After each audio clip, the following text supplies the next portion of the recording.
पाकिस्तान का दूसरा मैच भी बढ़ गया, जिसमें इंडियन क्रिकेटर जो कि बॉलर हैं पांड्या, जिसने फूंक मारकर हमारे पाकिस्तानी क्रिकेटर बल्लेबाज को आउट किया था।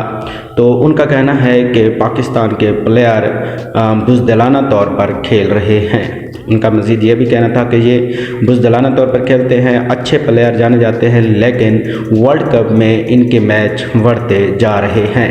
पाकिस्तानी टीम का दूसरा मैच बढ़ गया, जिसमें पांड्या का कहना था कि ये जितना भी प्लेयर हैं, जिसमें रिजवान, बाबर और बाकी सारे प्लेयर बुज़दिलाना तौर पर खेलते हैं, जिन्होंने अभी तक कोई भी सिक्सेस नहीं लगाए हैं। बड़े अच्छे प्लेयर माने जाते हैं, पांड्या का कहना था, लेकिन इनकी बुज़दिली सामने आती जा रही है, जिसमें इनके मैच भी बढ़ते जा रहे हैं। अब ये दूसरा मैच पाकिस्तान का बढ़ गया है, जिसमें पांड्या का एक बहुत बड़ा बयान आया है। उनका कहना था कि ये जो प्लेयर मायानाज प्लेयर हैं माने जाते हैं, जो कि अभी तक एक सिक्स भी नहीं लगा सके, इनके मैचेस बढ़ते जा रहे हैं। उनका कहना है कि ये बुज़दिलाना तौर पर अपनी कारकर्दगी दिखा रहे हैं।